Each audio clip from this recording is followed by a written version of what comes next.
round 2 of the playoffs in full swing. We've got a couple of those games to talk about for Thursday's action. Michael Bolton. Let's get to it. Let's get to it indeed.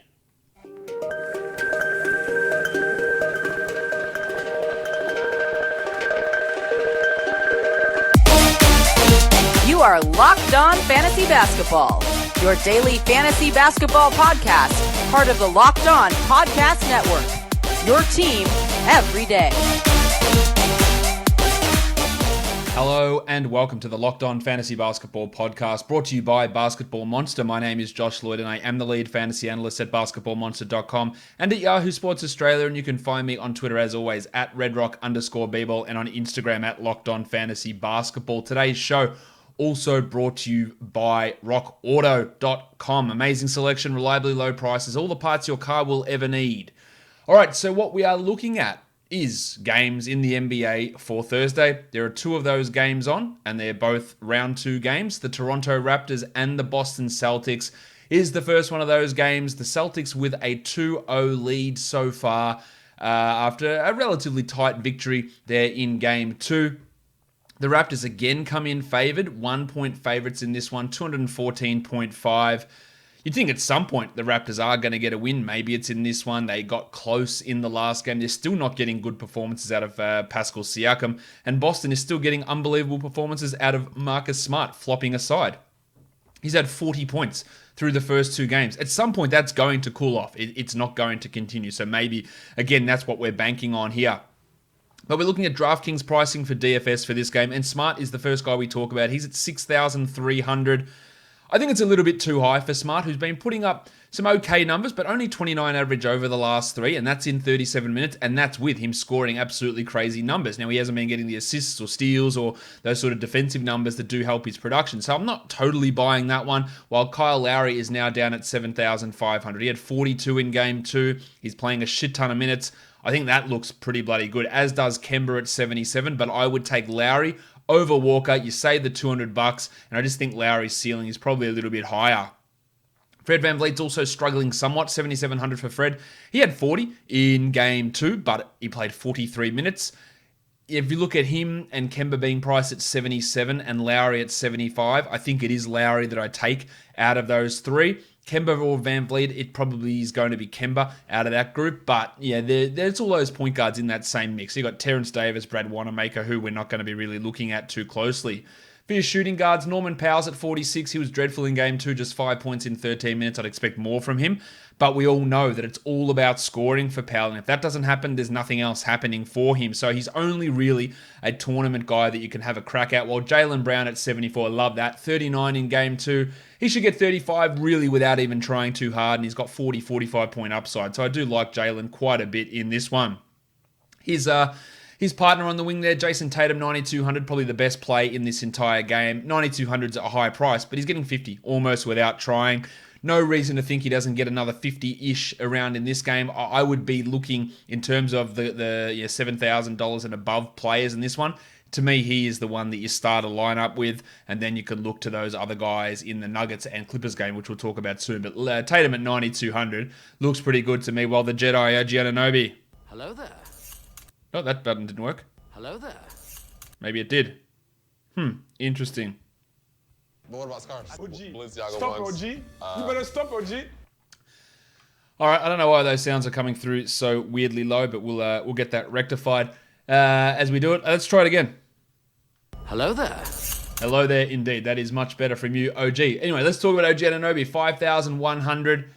For cash, fine, right? 27, 30 points, getting a lot of minutes, but upside is pretty limited. I wouldn't want to be relying upon Anunoby huge amounts. I think he's fine without being spectacular. Grant Williams, no thank you.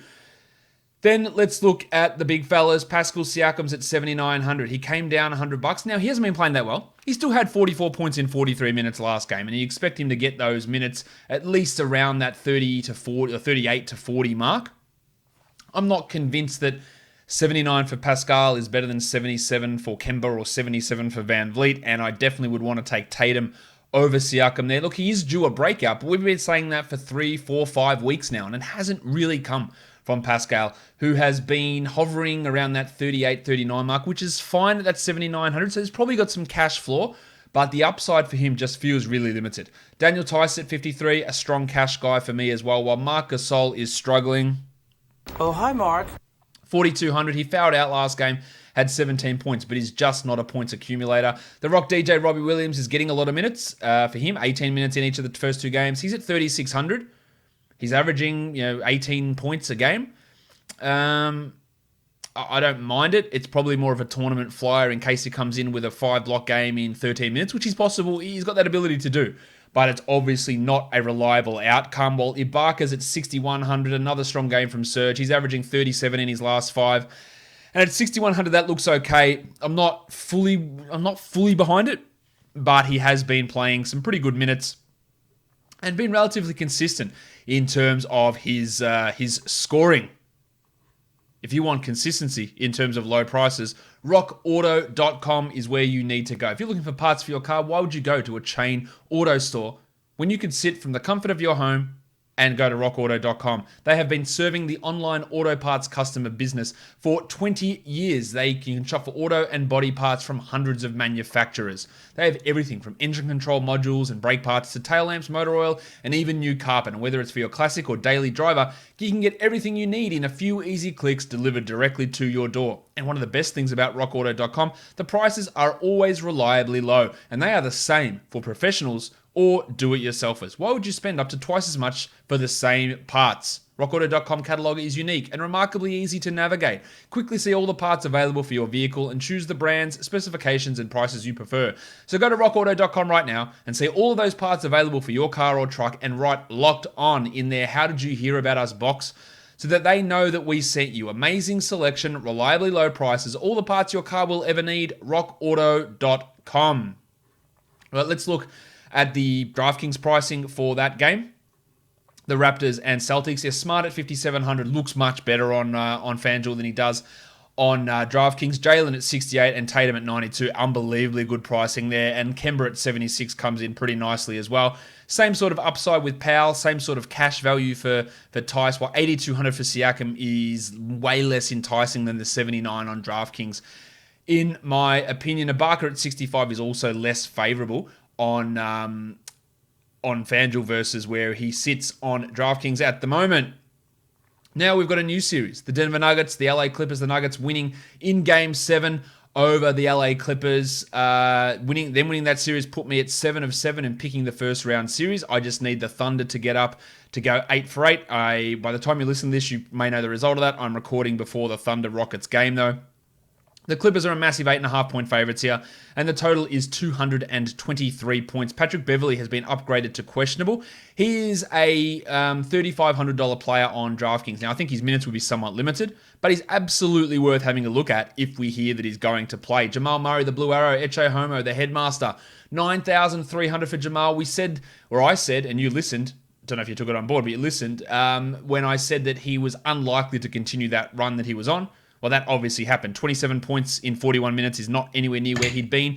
9,300 is a lot for the Blue Arrow. I am not convinced that it is the right amount to spend here. He's getting a lot of usage, no doubt, but he's probably more of maybe he's a 40, 42 point guy here. 45 maybe. It's not a bad play. It's just not the best play. While Monty Morris at 4,100 had a pretty strong game in Game 7. I don't expect that. With Gary Harris playing much better, I expect Gaz is going to cut into some of Monty Morris's playing time.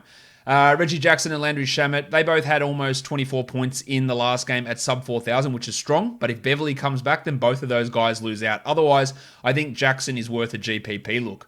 For your shooting guards, you got Lou Williams, as well. 6,200 for Lou. I'm not interested in that at all. Gaz Harris is at 4,200. Horrible offensively, good defensively. But that's not translating to DFS. While Torrey Craig at 3,600, I want nothing to do with him. The Beatle, Paul George, is at 8,200. He has not been at that level. He's like a 35-point guy, a $7,500 player. Sure, he could have a big one against the Nuggets, no doubt, but I wouldn't want to trust it. I think you'll get low roster percentage for George, so that might make him a pretty good GPP guy. Jeremy Grant at 4,900, he's doing nothing in the starting lineup, so I'm not all that keen there, while the fun guy, Kawhi Leonard. I'm a fun guy. He's the most expensive player on the slate. He's at $10,300 for good reason. Him and Tatum, to me, the best high-price guys there. I'm not spending $9,300 for Jamal Murray when I can spend $9,200 on Tatum, and that $10,300 for Leonard is fantastic. Mickey Porter's at 52, 27 points in the last game in only 17 minutes, so that's really impressive, but I worry a little bit about how he goes with George and Kawhi attacking him, while Marcus Morris was ejected last game. Only 13 points, in 11 minutes. He's at 5,400. I don't mind that for cash. I think there is some value there for him. For your big fellas, Ivica Zubac is at 4,800. Now, Zubac played 33 minutes last game. Fantastic against the Nuggets, had 30 points. Will Doc realize that he is, in fact, a better option than Montrezl Harrell to close these games? I'm not sure that he will, but if he does, he smashes that value. So there is a question mark there. So he's in the tournament value pool at least. Well, Big Chungus Nikola Jokic at 9,500, almost a lock for 50, I would say. So another fairly solid high price level player. The table Montrezl Harrell at 4,400 is doing absolutely nothing. He could always break out, but I am really concerned about what he's doing, while Paul Millsap has been shitful. He is doing nothing. 6 points in 14 minutes last game. No faith in him whatsoever. Mason Plumlee similarly, while JaMychal Green at 3,100. Actually, Green is the lowest priced player that I anticipate getting minutes in this game. At 3,100, I don't think that he's worth looking at, but it is interesting that he is priced down as low as he is. On FanDuel, similar sort of story. George at 7,700's got that upside. I like Jokic. I like Zubac there as well. Jamal Murray's at 9,000. The headmaster is still probably not for me. 10.5 for Leonard looks good, as does 48 for Marcus Morris. I'm not as keen on Patrick Beverley on FanDuel. He comes in at 4,300. There's a decent amount of risk there. I'd be more inclined to throw Lou Williams in, though. At 5,300, Lou has not been good, but he can always break out for a 30, 35 pointer. And at that salary, I think it's almost worth taking that risk on Lou Williams. That'll do it for me today, guys. I'll be back tomorrow with a preview of Friday's games. In the meantime, subscribe, Apple Podcasts, Google Podcasts, Stitcher, Spotify, YouTube. Leave a thumbs up, leave a comment, tell your friends, share it, do all of that bullshit that helps me out. That'll be great. Guys, we are done here. Thank you so much for listening, everyone. See ya.